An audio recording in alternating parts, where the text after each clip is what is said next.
Hello everyone, I'm Aida and in this video is about navigating social media risks in patient advocacy. In the last video, we explore how social media can amplify your voice, help you connect with others and share authentic stories that makes a real difference. Now, let's take it a step further and look how to protect yourself and your community as your online presence grows. Social media has completely changed the way we advocate for patients' rights and needs, but advocacy also requires energy, and for many people living with chronic conditions, that energy isn't endless. Learning how to use your energy wisely is essential. Think of it like managing a personal battery. You need to know when to charge, when to spend, and when to save. Taking care of your energy means you can show up online with purpose instead of out of pressure. Now we can connect with people who were previously isolated, amplify causes that once seemed invisible, and reach places that once felt out of reach. It's like having global megaphone in your pocket. Although, and we know this is very well, it's also a megaphone that sometimes amplifies the most absurd rumors. Even those that make you think, seriously, someone actually believes this? Thanks to these platforms, it's now possible to democratize access to information and prevention, treatments and healthy habits. We can create communities where professionals and patients share experiences, questions and emotional support. And if managed well, this interaction can improve treatment, adherence, and generally contribute to the well-being of those living with chronic conditions. It has also opened a huge window for scientific communication. Researchers and professionals can share findings, fight misinformation, and provide guidance directly to the public. But of course, with great opportunities come great responsibilities and some significant challenges. What we share can be interpreted in very different ways. That's why it helps to label posts clearly. For example, making them as personal experience or verified information, so your audience knows exactly what kind of message they are seeing. Online debates can scale quickly, and if we're not careful, we can end up exhausted, exposed, or even damaging the trust we've worked so hard to build. Discussing risks isn't pessimistic, it's protecting our work, our community, and ourselves.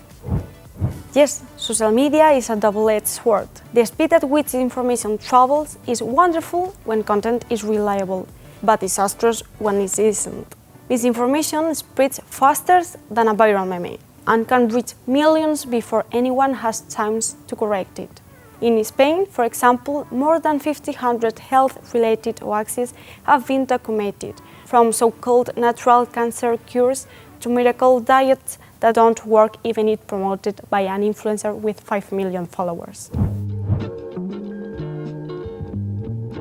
This reminds us that verifying information before sharing isn't just a good practice. It's an act of care. Care for the information, care for emotions, and care for our mission as patient advocates. Speaking of care, we cannot forget confidentiality. Sharing images, clinical anecdotes, or case studies, even anonymously, can violate fundamental rights. Many platforms lack strict privacy policies, and a small slip can lead to leaks or misuse of data for commercial purposes. Protecting digital information isn't optional, it's essential. Speaking of care, one of the most valuable things on social media community can offer is a sense of safety. For a patient, joining a group of network isn't just about finding information. It's about finding a place where they can be heard, where the experience and emotions have value. Being able to share their story, express fears, frustrations, or achievements without judgment is a huge relief. It's like finally being able to breathe after holding your breath for far too long. But that sense of safety doesn't appear by magic. It's carefully built with clear rules of respect, moderation, that guides rather than censor, and the presence of people committed to protecting the well-being of the community. Patients need to know that even when they share very personal parts of their lives, they are in an environment where their emotions are respected and their vulnerabilities won't be exploited. Creating these safe spaces also means allowing patients to take emotional risks with confidence. Thinking about a worrying symptom, a fear regarding treatment, or even a personal setback can be terrifying. But when a community is structured to provide support, understanding, and empathy, these interactions become opportunities for healing, learning, and strengthening bonds with others going through similar experiences. Here's a key point. Exposure in these spaces must be balanced with emotional well-being. Patient advocates and moderators have the responsibility to encourage respectful participation and provide tools for members to set boundaries. A safe environment isn't just protections against criticism or misinformation. It's a space where vulnerability is welcome and respected. When patients feel free to express themselves without fears, trust grows, and the community becomes stronger, more empathetic, and more inclusive. This, in turn, allows them access to emotional support, reliable information, and a sense of belonging, all essential for their well-being and resilience. If we talk about new challenges, we cannot ignore artificial intelligence. AI is no longer science fiction. It's here, whether we like it or not, and it's transforming the way we search, generate, and share health information. Think about it. From chatbots that answer medical questions to search engines that personalize what we see, AI is already everywhere. Even tools like ChatGPT can sound confident when giving health advice, but that doesn't always mean the information is accurate.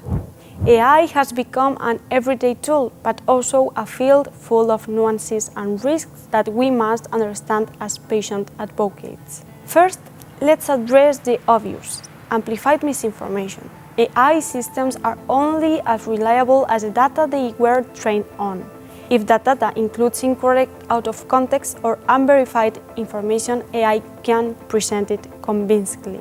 Many patients, they assume that advice from a virtual assistant is automatically correct, which can lead to risk health decisions.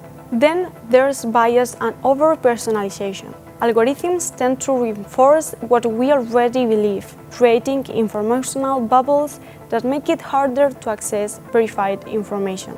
This can confuse patients and generate distrust in unofficial sources. Another important risk is the false sense of authority. AI can generate long, structured, and persuasive texts that appear professional, and many people cannot tell if the information has been reviewed by an expert or is just the product of an algorithm. This turns AI into a sort of digital doctor who is friendly and fast, but cannot replace the assessment of a health professional. Let's not forget privacy. Every interaction with AI tools may involve sharing personal or sensitive information that is stored, analyzed, or even commercialized, often without fully informed consent. This is particularly sensitive in healthcare, where confidentiality is critical. So, what can we do? First, always verify information before sharing, even if it comes from AI. Second, educate our community about the limits of AI in health. Third, maintain privacy. Check terms of use and data policies before using any tool and be aware of the information we share. Lastly, promote digital literacy. Teach our community to think critically, identify trustworthy sources, and question content.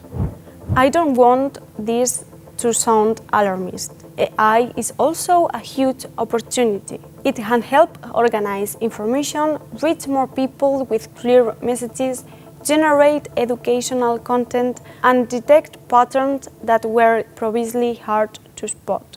But Like any powerful tool, its effectiveness depends on how we use it. Then there's polarization. Impatient communities, passionate debates are inevitable. We all bring our experience and emotions.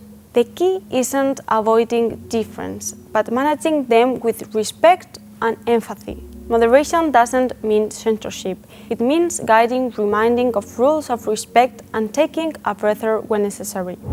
Digital security is another crucial front. Organizations and community are easy targets for cyber attacks. Protect your accounts with strong passwords. Enable two-step verification and know what information is being shared.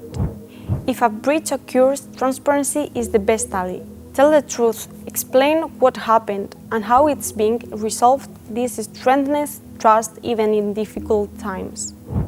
As advocates, our voice carries weight, and that comes with responsibility. Sharing medical advice without evidence can cause harm. Our role is not to replace the professional, but to accompany patients on their journey. Community are living spaces, full of engagement and commitment. Not everything posted will reflect our intention, and that's okay.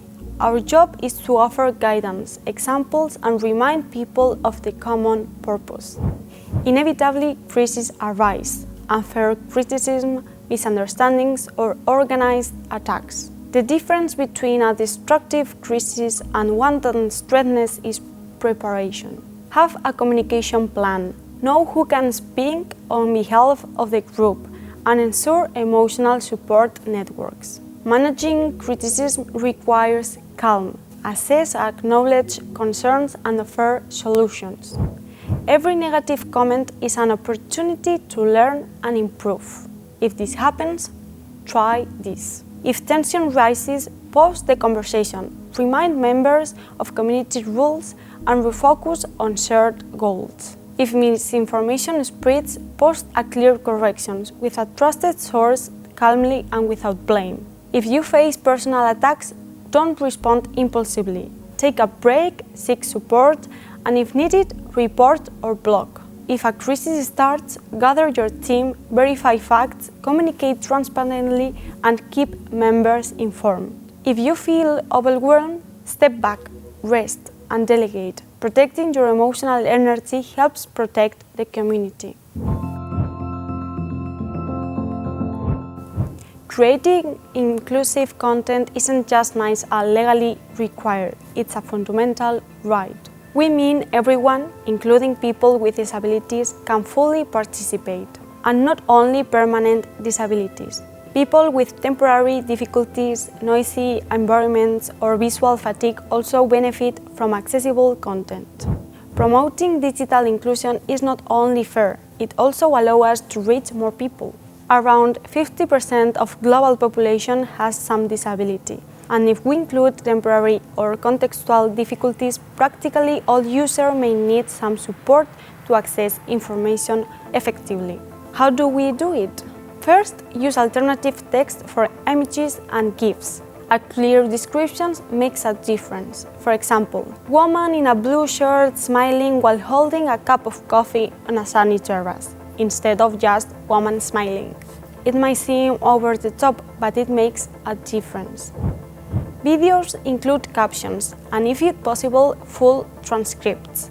This helps people with hearing impairments as well as those watching without sound or a noisy settings. Closed captions that can be turned on or off are ideal. Clear language and accessible visual design, along with diverse voices, make our digital communities inclusive, equitable, and trustworthy.